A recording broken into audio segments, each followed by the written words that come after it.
This is an IELTS sample answer. Keep practicing to build confidence. To try a mock test with these questions, watch our mock test video. The link to the PDF document is in the first comment. Want to improve your IELTS writing skills? Check out our new IELTS writing channel. Let's start off by talking about celebrities. Who is your favorite celebrity in your country? I'd say Taylor Swift. She's super talented and works really hard. Plus, she's always so kind to her fans. Her music is amazing, and I love how she keeps reinventing herself. What kind of famous people do you often see in the news? Mostly actors, musicians, and politicians. Celebrities pop up for their work, but also for scandals or controversies. Athletes and business leaders make headlines too, especially when they achieve something big. Have you ever met a celebrity in real life? No, I haven't, but I'd love to. Celebrities usually show up at fancy events, which I don't go to. If I ever met one, I'd probably just smile and act cool, though I'd be freaking out inside. Do you think celebrities have a big influence on young people? Oh, definitely. A lot of young people copy their favorite stars, how they dress, talk, even their opinions. It's not always bad, but sometimes it encourages unrealistic expectations or unhealthy lifestyles. Would you like to be famous in the future?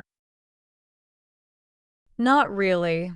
Being famous looks exciting, but I wouldn't want the pressure or lack of privacy. I'd rather just be successful without everyone watching my every move. A quiet, happy life sounds much better. That's the end of part 1. Now we are going to move to part 2. In this part, you will have 1 minute to prepare and then speak up to 2 minutes. Describe an important river or lake in your country.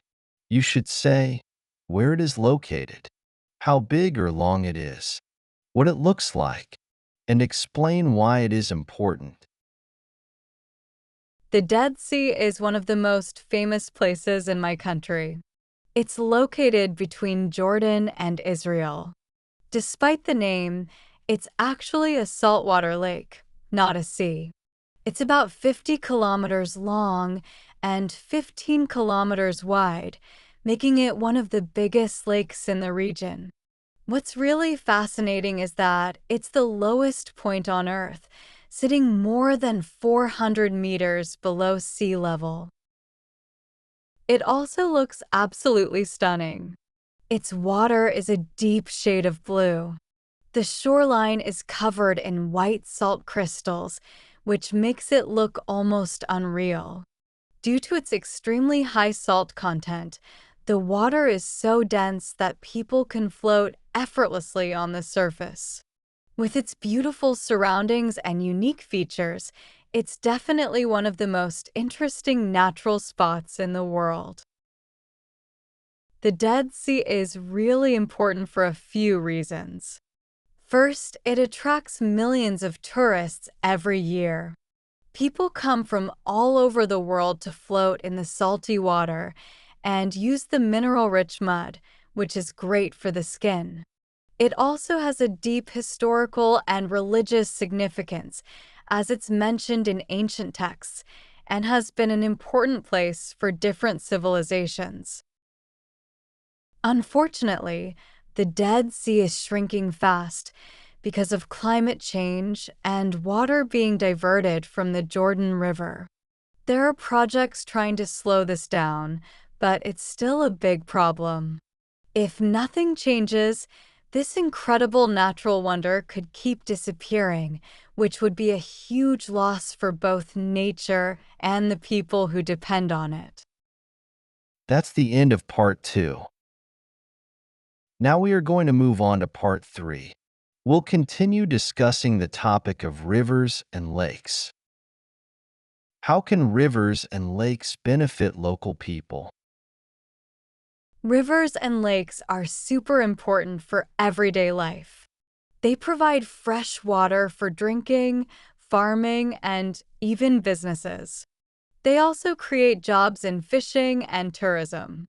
Take the Nile River, for example. It helps millions of farmers grow crops by supplying water for irrigation.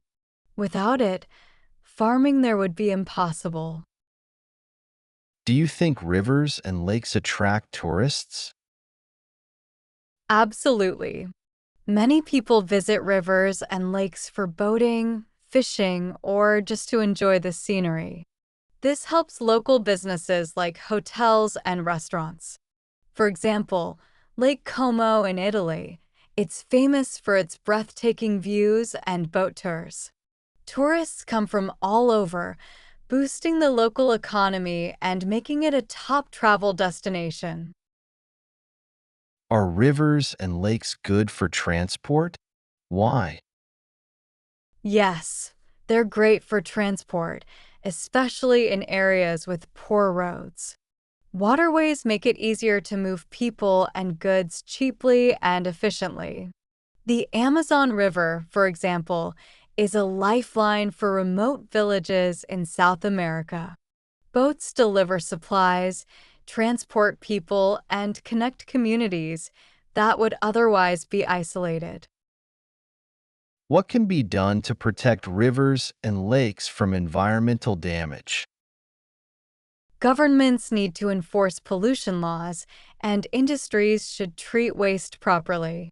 Public awareness and cleanup efforts also help. For instance, India launched large cleanup projects for the Ganges River. The goal is to reduce pollution and improve water quality. This helps millions of people who depend on it for daily needs. How have rivers and lakes influenced the development of cities and towns? Many cities grew around rivers and lakes because they provided water, food, and transport. Even today, they support trade and industry. London, for example, developed along the River Thames, which helped it become a major trading hub by allowing ships to transport goods and connect the city to the world. That's the end of the speaking test.